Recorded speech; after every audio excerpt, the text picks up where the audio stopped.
السلام عليكم ورحمة الله وبركاته، حبايب قلبي اخواتي وحبايبي. ربنا يا رب يبارك فيكم، كل سنة وانتم طيبين. والنهاردة هنشوف الجمال اللي قدامنا ده شامبو طبيعي معمول على ايدينا.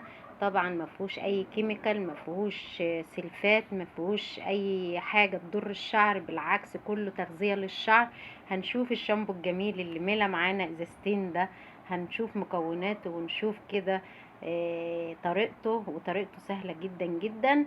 بس كنت دايما بنوه واقول بذر الكتان يكون عندكم مغلي ومتصفي ومحطوط في الفريزر او في اي، يعني لأي وصفة هنحتاجه فلازم يكون عندك. فطبعا هو داخل الوصفة، فبالتأكيد لازم تكوني محضرة بذر كتان. وشايفين الروعة، شايفين الجمال، شايفين. طبعا عاوزة تعزيزي الرغوة، انا ما بعتمدش على الرغوة القوية قد ما بعتمد ان هو مغذي ومفيد للشعر. طبعا بندعة مية، انا كنت بدعكه في ايدي من غير اي مية خالص، ايدي كانت ناشفة. طبعا حطيت ندعة مية زي ما انتم شايفين، يعني معلقة لا تذكر، معلقة مية. تمام. فطبعا انت عاوزة تعزيزي الرغوة وتخلي رغوته قوية جدا جدا، ممكن باكو شامبو او ممكن تحطي شاور جل شوية منه عليه.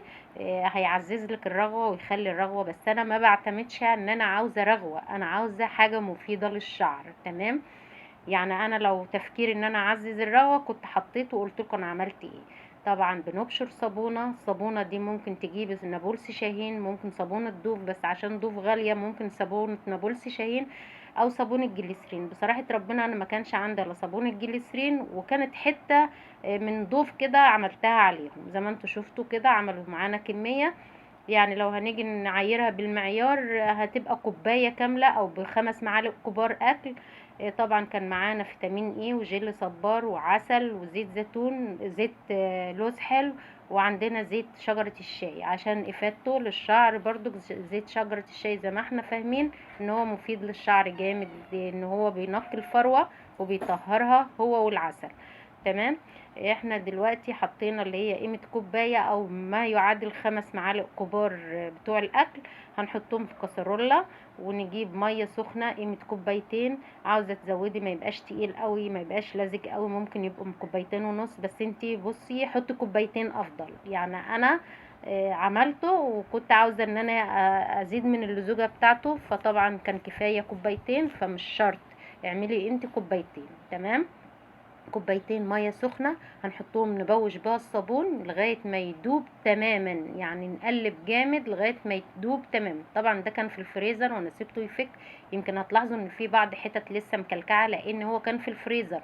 فانتي بقى تبقي مجهزاه وعاملاه عندك من قبلها وعلشان الوصفه تبقى اوكي. لكن الحتت اللي انتوا شايفينها لانه كان في الفريزر وانا طلعته على ما فك، هنضيف قيمه نص كوبايه بذر كتان اللي هو الجل بتاعه، وهنا معلقتين جل صبار. فطبعا كانت الازازه خلاص في التشطيب، فهم معلقتين وحاجه بسيطه حطيتهم عشان خلاص بقى الازازه هتترمى. تمام. معاكم اهوت واحده واحده وبنقول كل المكونات وهنقول فايده كل مكون. طبعا ده بيعمل على ترطيب الشعر الجل الصبار. عندنا بذر الكتان بيعمل على ملء الفراغات، وان هو بوتكس طبيعي للشعرايه وبينعمها وبيطولها، ويعني بيساعد الشعراية على اضافات جميلة جدا. بالاضافات البسيطة ديت بيساعدها انها تبقى قوية ومنع التساقط. طبعا ما كانش برضك عندي زيت لوز حلو، انا حطيت الشوية دول وضفت بعد كده. بصراحة كانت الكاميرا مطفية، معلقتين زيت زيتون.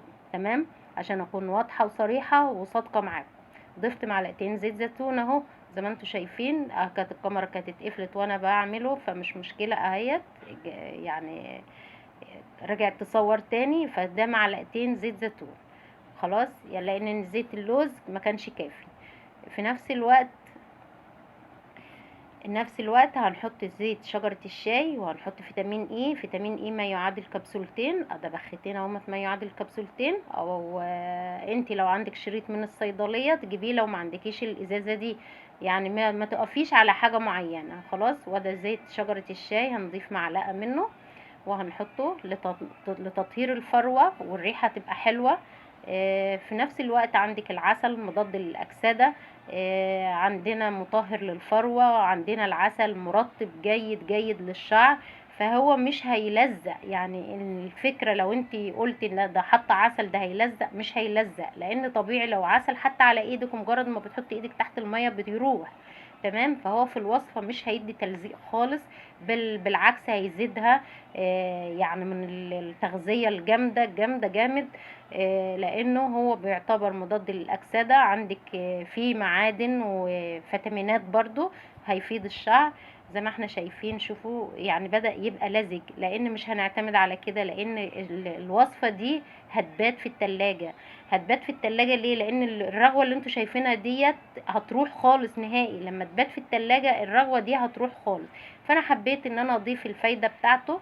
انا كنت عاملة كوباية بن بصراحة، وخدت وشها شربته. فعندنا مية البن نفسها خدتها، مش الرواسي، خدنا مية البن وحطيتها فيه.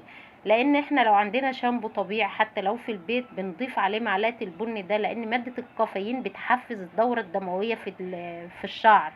يعني بتدفق الدم وبتحفز كده الدورة الدموية، فاهمين؟